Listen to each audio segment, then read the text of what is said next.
더 많이 부서져야 하리.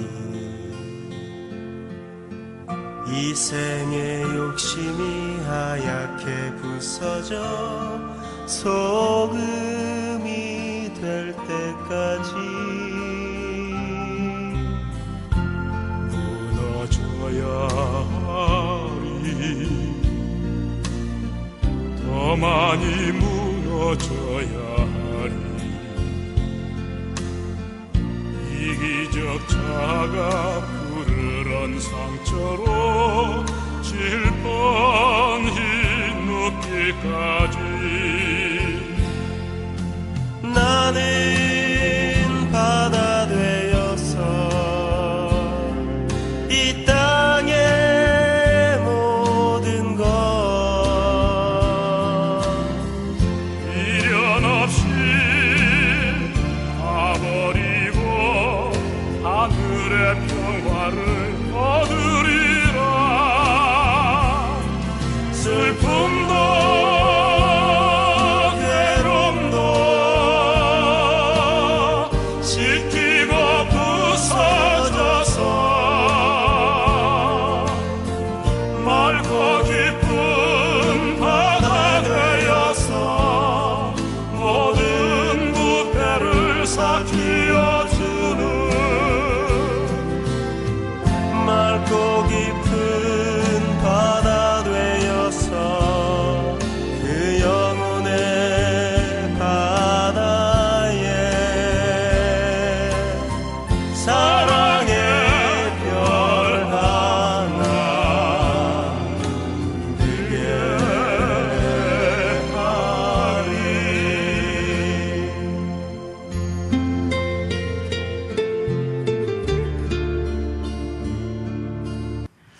제가 총신대학원 다닐 때에 황성철 교수님이 다윗과 요나단의 무너져야 하리, 무너져야 하리, 부서져야 하리, 무너져야 하리, 그 찬송을 들었는데 되게 어색하더라고요. 그분이 수업 시간에 나와서 그 복음성가를 쭉 불러주셨어요. 근데 이제 처음 듣는 찬송이었고 복음성가 처음 나와서 제가 그분의 다윗과 요나단의 부서져야 하리, 부서져야 하리. 근데 별로 감동이 안 닿았어요. 네, 세월이 흐르면서 그 찬송이 그렇게 좋더라고요. 그 찬송 부르면서 내가 더 부서져야 하고 내가 더 무너져야 하는구나. 그래서 참 눈물 흘리면서 많이 불렀던 찬송이에요. 그런데 이제 최근에 또 이 찬송이 생각이 나서 이 말씀을 준비하다가 찾아보니까 이 다윗과 요나단의 부서져야 하리보다 최용덕 씨가 작곡한 바다에 뜨는 별 하는 이 찬송이 더 좋아 보이는 거예요. 그래서 부서져야 하리, 부서져야 하리, 뭐 하여튼 곡이 더 좋은 것 같아. 그래서 제가 우리 성도님들하고 같이 부르고 싶은데 제가 아직까지 다 못 배워서 다음에 배우면 같이 한번 부르겠습니다. 오늘 우리가 읽은 본문에 나오는 내용이 좀 그런 것과 비슷한 연관성이 있어서 제가 이 찬송을 이야기했어요. 오늘 본문에 나오는 내용은 민수기 15장은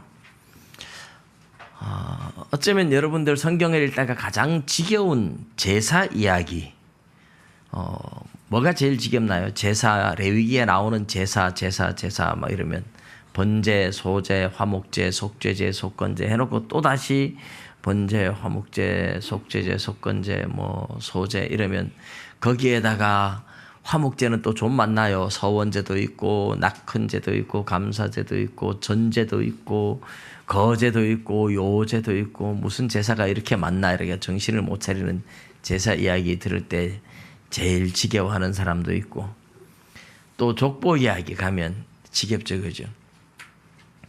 아브라함과 다윗의 자손 예수 그리스도의 세계라. 아브라함이 이삭을 낳고 이삭이 야곱을 낳고 야곱이 유다와 그의 형제를 낳고 유다는 다말에게서 베레스와 세를 낳고 베레스는 헤스론을 낳고 헤스론은 람을 낳고 람은 아미나답을 낳고 아미나답은 나손을 낳고 나손은 살몬을 낳고. 어때요? 지겹지 않나요? 근데 이거 마태복음 족보는 그래도 42대까지밖에 안 되니까 얼마 안 되죠. 그죠? 역대상을 가면 한 10장까지 계속 족보 이야기만 나와요. 사람들이 족보 이야기는 그냥 의미 없이 그냥 이렇게 읽고 지나가는데 마태복음 족보 하나하나 속에서 그 왕들의 삶을 알면 굉장히 은혜가 돼요. 제가 북안교회에 바이블 아카데미를 하러 갔을 때에 이 한 시간은 제가 족보 마태복음 족보만 쫙 칠판에 써서 설명을 했어요. 너무너무 은혜가 되어 있었어요. 그래서 이제 족보 이야기 역대상에 나오는 족보 이야기도 보면 그 족보 이야기 속에서 여러 가지를 우리가 알 수 있는 열왕기 상하 역대 상하를 보면서 제대로 이해하지 못했던 것 또는 궁금했던 것들이 족보에서 답이 나오는 경우들이 많아요. 그러나 거의 대부분 족보는 또 잘 모르고 그냥 이름만 알고 지나가죠. 굉장히 지겹게.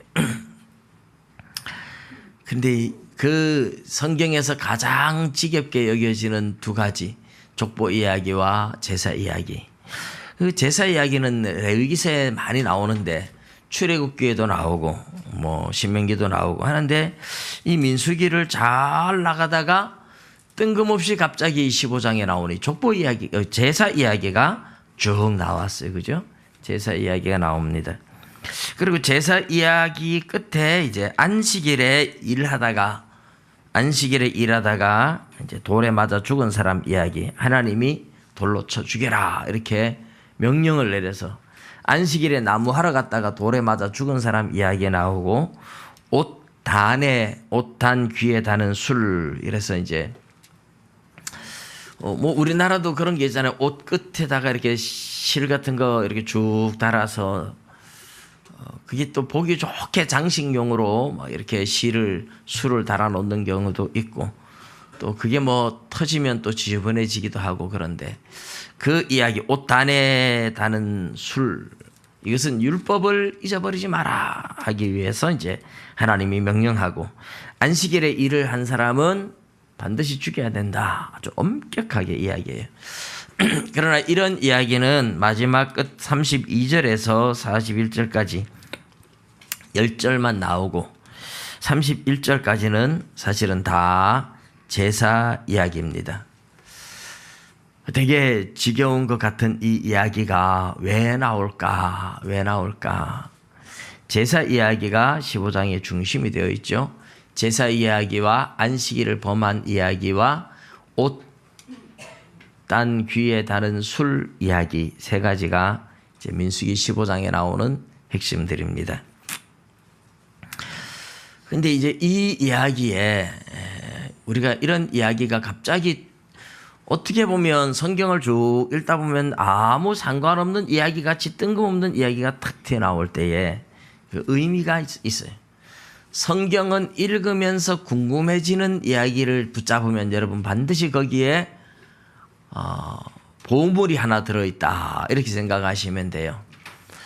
여러분 어릴 때 보물찾기 잘 하신 분들이 있죠. 저는 어릴 때 보물찾기를 되게 못했습니다.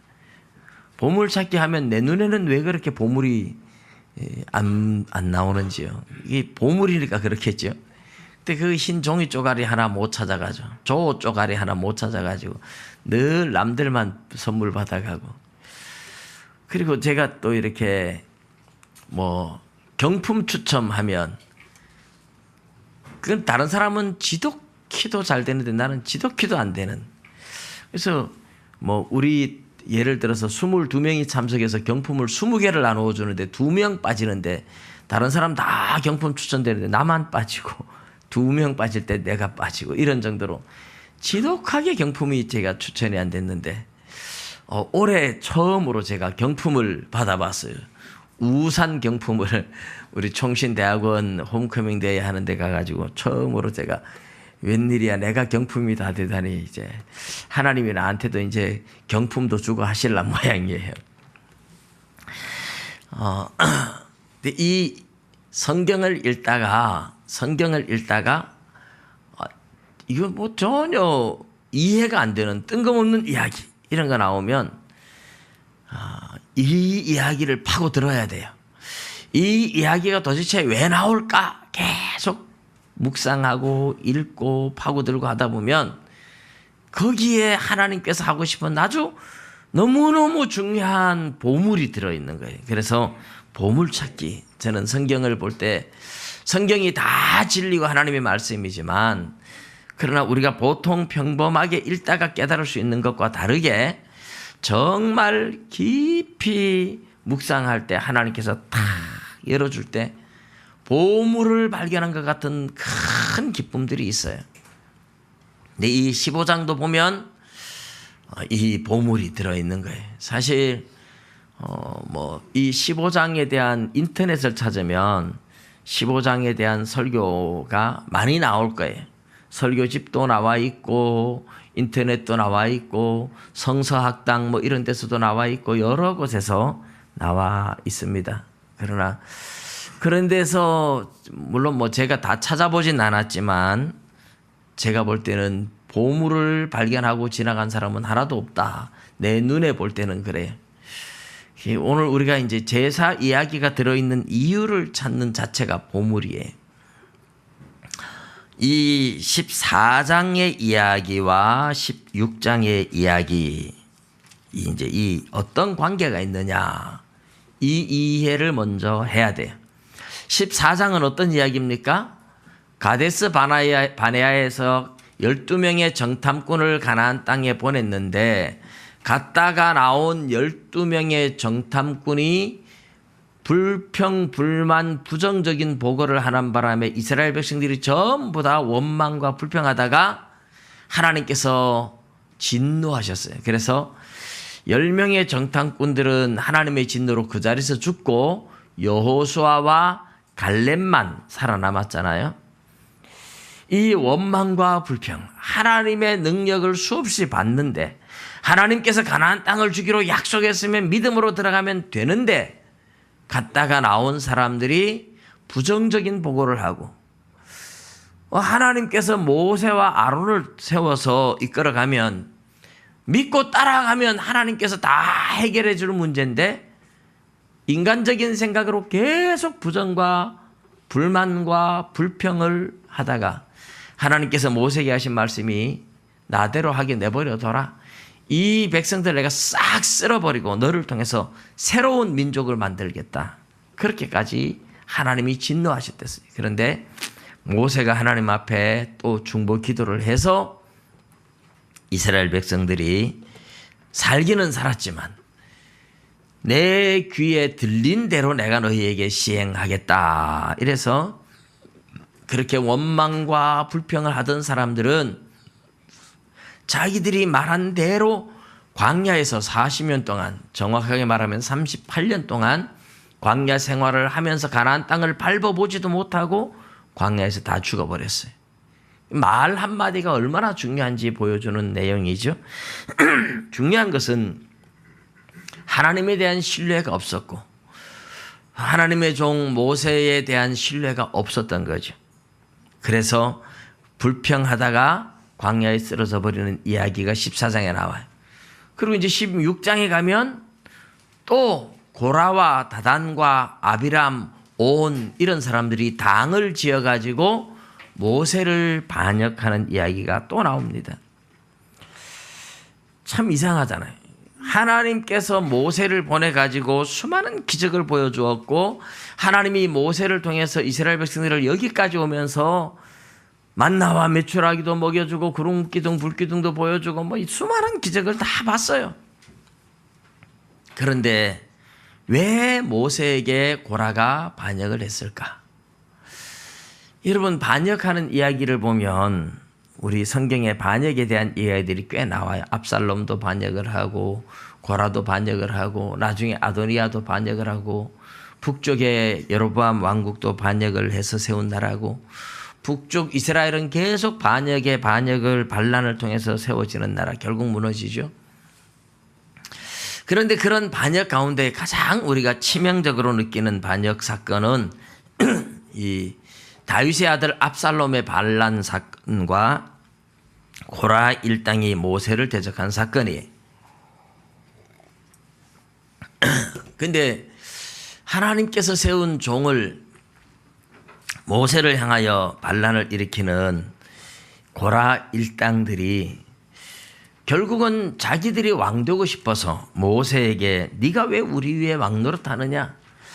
사실 하나님이 하고 있다는 것을 인정한다면, 하나님을 온전히 신뢰한다면 그런 말이 나올 수 없잖아요. 그런데 하나님이 하시는 것을 당연히 알 것 같은데 반란을 일으켰어요. 그러다가 지진으로 산채로 음부에 빠져서 죽는 비극을 경험했었죠. 근데 그리고 나서도 또 백성들이 또 모세와 아론을 향하여 또다시 원망을 해줘. 17장에 가서 그래서 하나님께서 아론의 쌍난 지팡이를 통해서 다시는 너희를 향하여 원망하지 못하게 내가 막아야 되겠다. 그러면서 아론의 지팡이에 싹이 나게 만들면서 하나님이 선택하고 하나님이 세운 종이 맞다. 이것을 확인해 주는 작업이죠. 사실 그거 확인 안 해줘도 알잖아요. 하나님이 모세를 보냈고 모세와 아론을 통해서 수많은 기적을 일으켜 왔었어요. 하나님이 말씀했어요. 그런데 굳이 아론의 지팡이에 싹이 나고 꽃이 피고 열매가 몇 개 만들어가지고 백성들한테 보여주면서 봐라, 하나님이 선택한 아론, 하나님이 선택한 종이 맞잖아 하고 보여줘야만 했느냐 이 말이죠. 안 보여줘도 알 수 있는데, 이런 하나님에 대한 신뢰가 떨어졌던 원망과 불평했던 14장 이야기와 하나님의 종을 대적했던 반역의 무리의 이야기가 나오는 16장, 요 사이에 15장 사건이 들어있다는 겁니다. 반란에 반란을 거듭하고 이게 왜 일어났을까요? 이거는 성령을 따라 행하는 게 아니라 육신을 따라 행하는 거죠. 육신을 따르는 자는 육신의 일을 생각하고 영을 따르는 자는 영의 일을 생각하나니 육신의 생각은 사망이요 영의 생각은 생명과 평안이니라. 그 다음에 로마서 8장 7절에 보면 육신의 생각은 하나님과 원수가 되나니 이는 하나님의 법에 굴복하지 아니할 뿐 아니라 할 수도 없음이라 이랬어요. 그래서 육신에 있는 자들은 하나님을 기쁘시게 할 수 없느니라. 결국은 이렇게 고라 일당이 반역을 일으킨 거나 가나안 땅을 정탐했던 10명의 정탐꾼들의 이야기들은 전부 다 육신에 속한 사람들의 이야기죠. 육신의 생각으로 판단하고 육신의 생각으로 말을 하고 육신의 생각으로 도전을 했던 거죠. 갈라디아서 5장에도 보면 육신의 소욕은 성령을 거스르고 성령의 소욕은 육신을 거스르나니 이 둘이 서로 원수가 되어 원하는 것을 하지 못하게 한다. 그렇게 말씀을 해요. 사람은 다 육신의 죄성을 가지고 있어요. 우리가 하나님을 믿고 성령으로 거듭나서 영에 속한 사람들이 되었습니다. 그렇지만 여전히 우리 육신은 죄성이 그대로 남아있어요. 구원파가 잘못하는 게 뭐냐 하면 거듭남, 죄사함의 비밀 이래가지고 거듭났기 때문에 죄가 없다. 당신 죄가 있습니까? 죄가 있다 이러면 성경에서 말하는 죄인은 천국 못 가고 의인은 천국 가는데 당신은 죄가 있다니 천국 못 간다. 예수 믿어서 죄사함 받아서 우리는 죄가 없다. 우리는 의인이다. 이렇게 말을 해요. 그런데 로마서 8장 9절, 10절, 11절에 거기에 대한 답이 뭐예요? 만일 너희 속에 하나님의 영이 거하시면 너희가 육신에 있지 아니하고 영에 있나니 누구든지 그리스도의 영이 없으면 그리스도의 사람이 아니라 이러면서 또 그리스도께서 너희 안에 계시면 그리스도가 너희 안에 계시다. 이게 성령이 너희 안에 있다. 이런 말이죠. 너희가 육신에 있지 아니하고 영에 있다니 그리스도께서 너희 안에 계시면 몸은 죄로 말미암아 죽은 것이나 영은 의로 말미암아 살아있는 것이니라 이랬어요. 그러니까 성령이 우리 안에 계시지만 우리 몸은 거듭난 존재가 아니고 우리 몸은 죽어서 묻혀서 썩었다가 예수님 재림할 때 부활할 때에 그때 가서야 우리 몸은 영광스러운 몸으로 살아있는 몸으로 부활하는 거고 지금 우리의 영은 의로 말미암아 살아있다 했는데 영만 거듭난 거예요. 이것을 첫째 부활이라고 성경에서 이야기해요. 우리 영혼이 거듭난 영혼이고 살아있는 영혼이고 그러나 우리 몸은 여전히 죄로 말미암아 죽어 있어요. 그래서 우리의 몸, 죄성을 가지고 있는 육신과 거듭난 영의 싸움이 계속 일어나는 겁니다. 그래서 12절에 보면 너희가 육신에게 져서 육신대로 살 것이 아니라 육신대로 살면 반드시 죽을 것이로되 영으로서 몸의 행실을 죽이면 살리니. 그래서 무릇 하나님의 영으로 인도함을 받는 사람은 곧 하나님의 아들이라 이렇게 말씀하죠. 자, 우리가 육신이 아직까지 죄로 말미암아 죽어 있어요. 우리 육신이 죄가 없는 게 아니고 우리 육신은 아직까지 죄성을 가지고 그대로 존재하고 있습니다. 거듭난 우리의 영혼이 성령을 따라 살아가려고 하는데 우리 육신의 죄성이 우리를 죄악으로 끌고 가려고 싸우고 있어요. 사탄이 하는 일이 마귀가 하는 일이 우리 육신의 죄성을 극대화시키는 겁니다. 그래서 갑자기 충동적으로 막 욕망이 일어나는 경우들이 있죠. 음란한 욕망이 일어날 수 있고 탐욕이 일어날 수 있고 막 분노가 일어날 수 있고 그게 마귀가 귀신들이 우리 안에 육신의 죄성을 막 극대화시키는 어떤 경우에는 그래서 갑자기 죄성이 일어날 때 감당하지 못할 그 죄성에 끌려가고 육신에 끌려가서 그래서 하나님을 대적하고 하나님을 거역하고 이럴 때가 있는 거죠. 그런데 이 육신을 죽여야 된다. 너희가 육신에게 져서 육신대로 살 것이 아니라 육신대로 살면 반드시 죽을 거라고 영으로서 몸의 행실을 죽여야 산다고. 우리는 이 싸움을 싸우고 있는 거예요. 그런데 이런 과정을 무슨 과정이라고 하느냐. 조직신학에서 구원론에서 이런 과정을 성화라고 부릅니다. 뭐라고요? 성화, 거룩하게 변해간다. 우리 예수 믿는 사람은 지금 성화 과정에 있습니다. 성화 과정에. 다 우리가 완전하게 완벽하게 거룩해진 사람은 없어요. 목사인 저도 거룩을 향해서 나아가고 있고 여러분도 마찬가지예요. 그래서 우리 육신의 욕망이 어떻게 돼야 되느냐. 부서져야 한다. 깨어져야 한다. 그래서 부서져야 하리. 더 많이 부서져야 하리. 그 찬송이 의미가 있는 겁니다. 오늘 제사 이야기의 핵심은 바로 부서져야 한다는 것, 깨어져야 한다는 그 이야기를 하고 싶어서 제사 이야기가 나온 거예요.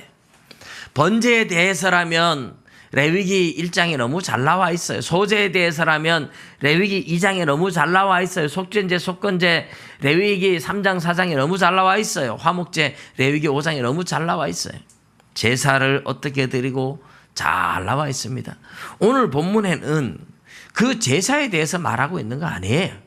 소로 제사를 드릴 때, 양으로 제사를 드릴 때, 염소로 제사를 드릴 때, 어린 양으로 순양으로 제사를 드릴 때 양을 어떻게 잡아가지고 어떻게 각을 뜨고 가죽을 벗기고 각을 어떻게 뜨고 그 내장을 어떻게 하고 기름 덩어리, 콩팥 덩어리, 피 덩어리 어떻게 했고 이런 얘기가 하나도 없어요. 제사는 그런 얘기를 해야 되는데 그런 얘기 안 해요. 무슨 얘기합니까?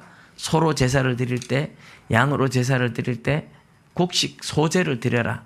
포도주로 전제를 드려라. 그 얘기하고 있잖아요.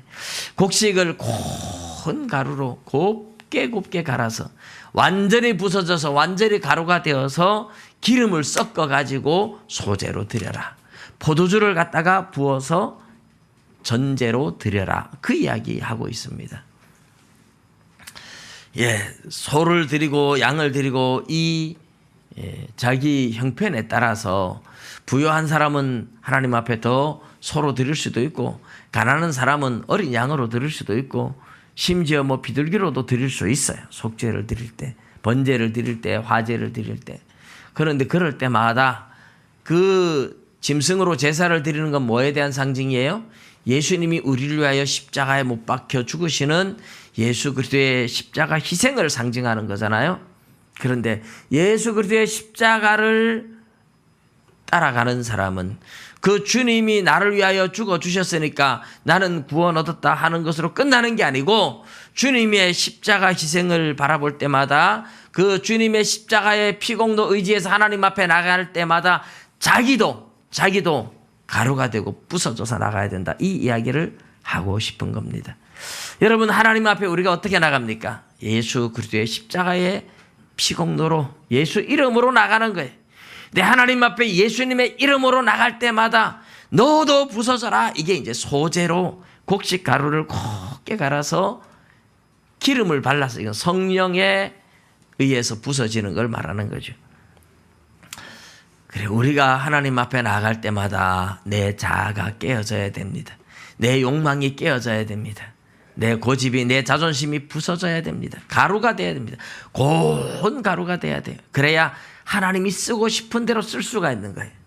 전에도 제가 말씀을 드렸지만 시골교회에서 제가 예배당 건축하고 난생 처음 제가 타일을 붙여봤어요. 근데 타일을 사람들이 화장실에 일꾼 쓰기 뭐 돈 들어가니까 제가 직접 타일을 붙이면서 타일 붙이는 사람들 봤어요. 근데 모래를 아주 곱게 쳐가지고 시멘트 섞어가지고 그냥 갖다 붙이니 붙더라고요. 저도 저렇게 하면 되지 뭐. 저는 남들 하는 거 보면 웬만하면 따라하는 손재주가 있으니까 따라 했습니다. 하는데 이 곱게 치는 걸 봤는데 그냥 대충 쳐가지고 뭐 이 정도 하면 되겠지 뭐 그렇게 곱게 쳐야 될까 봐 이러면서 대충 쳐가지고 시멘트 섞어서 화장실에 갔다가 타일을 붙여봤어요. 그런데 의외로 그 안에 좀 굵은 모래가 들어있으니까 다른 데는 딱 맞는데 굵은 모래가 딱 들어가니까 딱 붙이니까 이 타일이 툭 튀어나와가지고 안 들어가는 거예요. 그래가지고 다시 떼가지고 굵은 모래 찾아가지고 버리고 하면서 막 했는데 굵은 모래가 너무 많은 거예요. 도대체 다 골라낼 수가 없는 거예요. 그래 다시 모래를 곱게 쳐가지고 다시 해야 되겠는데 제가 좀 성격이 좀 게을러서 그런지 이런 거 귀찮아해서 그냥 대충 하자 이래가지고 저희 집사람이 별명을 박대충 이렇게 지어주기도 했는데 그냥 대충 하자 이래가지고 그냥 붙였어요. 기념이잖아요. 제가 붙인 타일이 아직도 저 선산 무을면 운국교회 사택 화장실에 가면 타일 몇 개가 툭툭 밖으로 튀어나와서 제가 한 기념품이 있습니다. 이 타일을 하나 붙여도 내가 원하는 모양을 내려면 모래가 고운 모래라야 되고 시멘트가 곱게. 떡을 만들어 보십시오. 저도 떡집에서 1년 동안 떡을 만들었지만 쌀을 가루로 완전히 곱게 만듭니다. 그렇게 만들어가지고 떡을 빚으면 내가 원하는 모양대로 빚을 수가 있어요. 근데 가루에 굵은 덩어리들이 들어있다 이러면 이거 원하는 모양 만들어지지 않습니다. 원하는 모양을 만들려고 하면 여기저기 툭툭 튀어나오잖아요. 고운 가루가 되면 내가 완전히 자아가 부서지면 고집이 부서지고 욕망이 부서지면 하나님이 나를 원하는 대로 쓰실 수가 있어요. 그런데 내 고집과 자아가 남아있으면 하나님이 나를 원하는 대로 쓸 수가 없어요. 지 고집대로 하고 싶으니까. 지가 대장 노릇도 해야 되고 지가 고집대로 써야 되니까 하나님이 쓰고자 원하는 대로 쓸 수가 없어요. 우리가 자아가 부서지고 깨어져서 고운 가루가 되어가는 과정, 이게 이제 성화라고 말할 수 있어요. 하나님 나를 원하는 대로 쓰십시오. 하나님의 뜻대로 순종하겠습니다. 그렇게 될 때 그게 성화된 성도, 성화되어 가는 과정. 목사님 말씀대로 하겠습니다. 목사님 시키는 대로 하겠습니다. 이렇게 성도들이 하면 목사가 성도들을 일시키도 좋아요. 왜냐하면 성화가 된 성도는 어떤 직분을 줘도 그냥 아멘, 아멘하고 감사하고 다 따라와요. 근데 부서지지 않은 사람은 안 돼요. 이거 시켜놓으면 나 왜 이런 거 시켰어요? 누구는 좋은 거 시키고 저거 시켜놓으면 나 왜 이런 거 시켰어요? 그래서 이것도 저것도 안 되는 거예요. 하나님의 성전을 이루어 나가는데, 하나님의 나라를 세워 나가는데 하나님이 만들고 싶은 모양이 있어요. 하나님이 세우고 싶은 교회의 모양이 있어요. 그 모양, 하나님이 원하는 교회를 만들어가는 데는 우리 자신들의 자아가 부서져야만 되는 거죠. 곱게 가루가 되은 고운 가루가 되어서 그렇게 제사에 드려져야 한다. 이게 이제 성화 과정을 의미하는 겁니다. 이것이 성화죠, 성화. 전제는 뭡니까? 전제, 포도주를 가지고 부어 드리는 거예요. 근데 포도주를 가지고 부어 드리는 이 의미가 이제 바울 사도가 빌립보서 2장 17절에 보면 잘 설명을 하고 있어요. 전제가 상징하는 것이 무엇인지를 보여줄 수 있는 바울 사도의 이야기. 빌립보서 2장 17절을 제가 한번 읽어 드리겠습니다. 만일 너희 믿음의 제물과 섬김 위에 내가 나를 전제로 드릴지라도 나는 기뻐하고 너희 무리와 함께 기뻐하리니. 너희의 믿음의 제물과 섬김 위에 내가 나를 전제로 드릴지라도. 전제가 뭐라고요? 포도주를 다 부어 드리는 건데, 바울 사도가 빌립보 교회 성도들이 하나님 앞에 헌신하는데 자기 자신을 전제로 부어 드릴지라도 기뻐하고 기뻐하겠다. 이 말은 내 생명, 너희들을 위해서라면 내 생명 다 쏟아 부어도, 내 생명 쏟아붓고 내 생명 다 드려도 나는 기쁘다, 이런 얘기입니다. 저는 하나님 앞에 목회를 하면서 몇 번 이런 기도를 했던 적이 있어요. 성도님들이 너무 어려운 형편에 있을 때, 처음에 개척할 때 특별히 우리 성도님들이 어려울 때가 많은, 어려운 성도들이 참 많았잖아요. 지금도 어려운 분들이 많지만 그때는 너무너무 안타까웠어요. 그래서 하나님 앞에, 하나님, 우리 성도들이 다 행복하고 건강하고 잘 살고 그렇다면 내 생명 하나님 앞에 지금 드려도 저는 기꺼이 드리겠습니다. 제가 그런 기도를 여러 번 했던 적이 있어요. 내 생명 하나님 앞에 드리는 그건 아마 부모님들이 자식을 위해서 아마 그런 소원을 가질 수 있지 않을까요? 자식이 너무너무 어떤 중병에 걸려서 아프다든지 자식이 어려움을 당한다면 하나님 앞에, 하나님, 내 생명 가져가도 좋으니 제발 우리 자식 병 고쳐주세요. 제발 우리 자식 잘 되게 해주세요. 이런 기도 부모라면 누구나 할 수 있을 것이라고 저는 생각을 해요. 근데 목회자의 목회가 그런 기분이더라고요. 성도들을 위해서 내 목숨 내놓을 수 있습니다. 하나님께서 우리 성도들을 행복하게 만들어 주신다면, 우리 성도들의 신앙이 잘 자라고 가정이 행복하게 회복되고 한다면 내 생명 하나님 앞에 드릴 수 있습니다. 제가 그런 기도를 드리면서 목회자의 마음이 부모의 마음과 같은 거구나, 그런 생각을 제가 한 적이 있어요. 바울 사도가 지금 빌립보 교회를 향하여 그 이야기하는 거예요. 너희의 믿음의 제물과 섬김 위에 내가 나를 전제로 부어드릴지라도 나는 기뻐하고 너희와 함께 기뻐할 것이다. 내 생명 너희들을 위해서 내가 다 부어주어도, 하나님 앞에 내 생명 바쳐도 나는 기쁘다. 얼마든지 너희들을 위해서 하나님 앞에 내 생명 내놓을 수 있다. 이것이 바울 사도가 빌립보 교회를 향해서 하는 말인데, 그 말을 전제라는 표현으로 했어요. 전제. 포도주를 부어드리는 전제. 전제는 자신의 생명을 하나님 앞에 다 쏟아 부을 수 있느냐 하는 그런 이야기죠. 그래서 오늘 우리 제사 이야기에 소제와 전제 이야기가 같이 나가는 것은, 예수 그리스도의 피공로로 하나님 앞에 나갈 때, 하나님 앞에 예수 이름으로 나갈 때 너도 부서지고 깨어지고 생명까지 하나님 앞에 내어놓고 나가야 하나님이 너를 받을 수 있다, 이런 이야기를 하고 있는 겁니다. 육신에 속한 사람은 하나님을 기쁘시게 할 수 없어요. 육신의 생각은 하나님의 생각과 원수가 돼요. 육신의 생각으로 보면 하나님의 말씀과 안 맞고 하나님의 말씀에, 하나님의 뜻에 순종할 수도 없고 굴복할 수도 없어요. 그러나 성령에 이끌려서 살아가는 사람, 자아가 부서지고 깨어진 사람들은 하나님 앞에 생명까지 드리면서 얼마든지 하나님의 뜻에 아멘하고 순종하고 나아갈 수 있는 겁니다. 여러분 모두가 이렇게 자아가 부서지고 깨어져서 하나님 앞에 나아갈 수 있기를 주님의 이름으로 축복합니다. 오늘 이 이야기에 덧붙여서 안식일 이야기와 옷단 귀에 다는 술 이야기가 나오는데, 결국은 이 이야기는 덧붙여진 같은 이야기예요.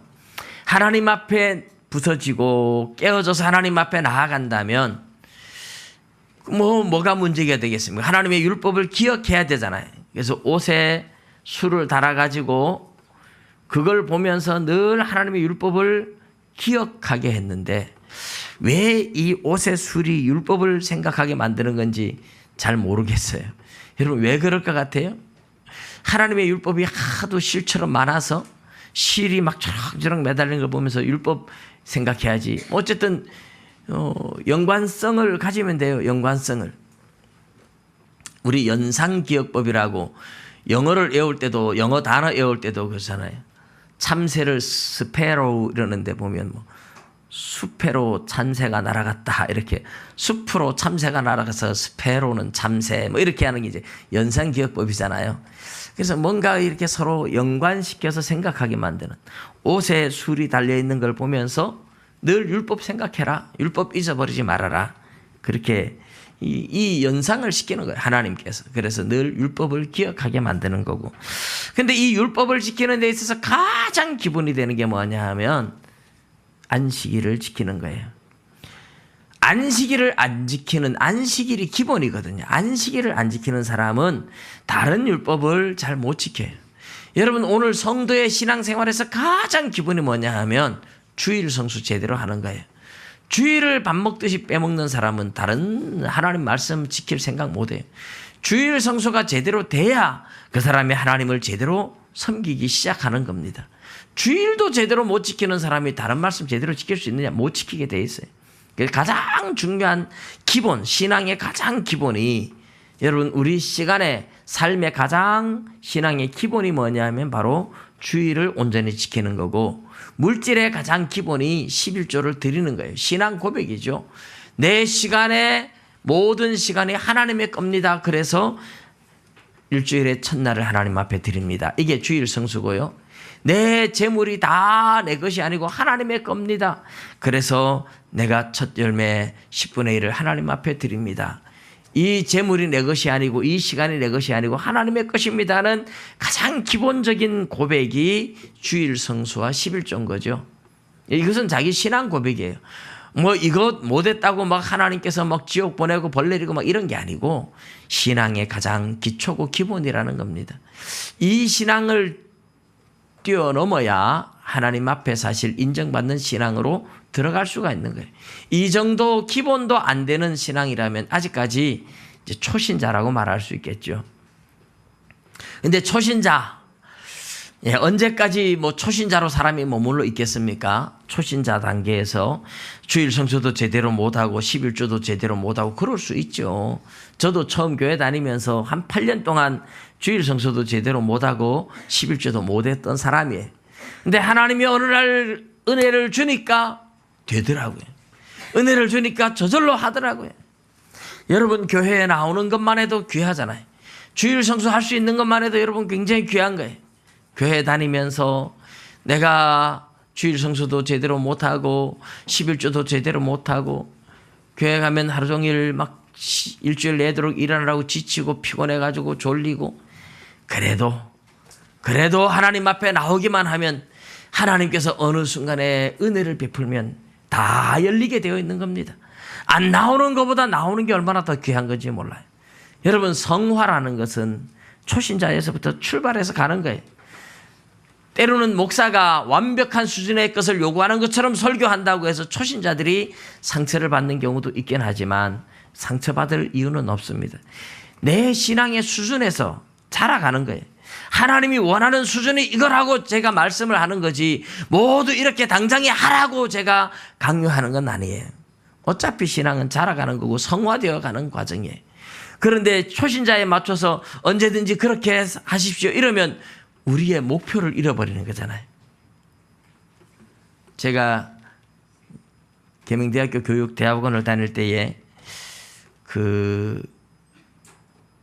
경덕여고 국사 선생님 출신인 우리 김아영 사모님을 잘 알더라고요. 국사 선생님 배 선생님인데 아마 기억하실 거예요. 근데 이분이 교회는 안 다니는데 같이 공부를 하니까 저한테 그런 얘기를 했어요. 목사님, 예수 믿는 사람들도 술 먹어도 되고 담배 피워도 되고 괜찮다고 하면 교회 더 많이 안 갈 겁니까? 그래서 제가 그러면 목표가 그렇게 되면 전부 다 교회가 엉망이 되지 않겠습니까? 술 먹는 사람도 교회 못 오게 안 하고 담배 피우는 사람도 못 오게 안 하고 다 오게 합니다. 때가 되면 여기까지 자라가라고 우리가 목표를 설정해 놓은 겁니다. 하나님이 요구하는 목표, 하나님이 요구하는 수준, 그 수준은 있어야 우리가 목적을 향해서 가죠. 그럼 선생님도 100점 맞아라 이러지 말고 10점만 맞아도 잘했다 이러면 전부 다 10점 맞고 만족하면 되겠습니까? 아, 그러네요. 예, 100점을 못 맞아도 100점 맞는 게 목표지만 못 맞아도 10점, 20점 맞아도 잘했다. 그러나 목표는 100점이야. 더 열심히 해야 돼. 이렇게 선생님들이 가르치듯이 교회도 10점, 20점밖에 안 되는 신앙이라도 잘했다. 격려하지 나무라지 않습니다. 그러나 신앙이 언제나 10점, 20점에 머물러 있어야 되는 게 아니고 목표는 100점입니다. 하나님이 원하는 수준까지 오세요 하고 얘기할 수밖에 없지 않습니까? 선생님이 목사님 말씀이 맞네요. 그게 성화입니다. 성화. 여러분, 저와 여러분의 목표가 성화예요. 예수님의 분량까지 자라가는 거예요. 그래서 빌립보서 4장 13절에 보면 뭐라 그래요? 하나님의 아들을 아는 것과 믿는 것에 하나가 되어서 그리스도의 장성한 분량이 충만한 데까지 자라야 된다 그랬어요. 예수 그리스도의 장성한 분량이 충만한 데까지 자라다. 예수님을 닮아갈 때까지 우리는 계속 자라가야 됩니다. 내가 이 정도 됐으니까, 이 정도 신앙이 됐으니까 나는 꽤 괜찮은 사람이야. 그런 사람은 큰일 날 사람이에요. 꽤 괜찮은 사람 여기 아무도 없습니다. 저도 괜찮은 사람 아니에요. 저도 끊임없이 자라가려고 몸부림치고 있는 사람입니다. 저와 여러분 모두가 아직까지 멀었어요. 예수님을 닮아가려면 아직까지 멀었어요. 우리 다 함께 자라가셔야 됩니다. 믿으시기 바랍니다. 성화 과정에 있습니다. 더 자라십시오. 더 성장하십시오. 예수님을 닮을 때까지 모두가 말씀과 기도로 주님을 닮아가시기를 주님의 이름으로 축복합니다. 기도드리겠습니다.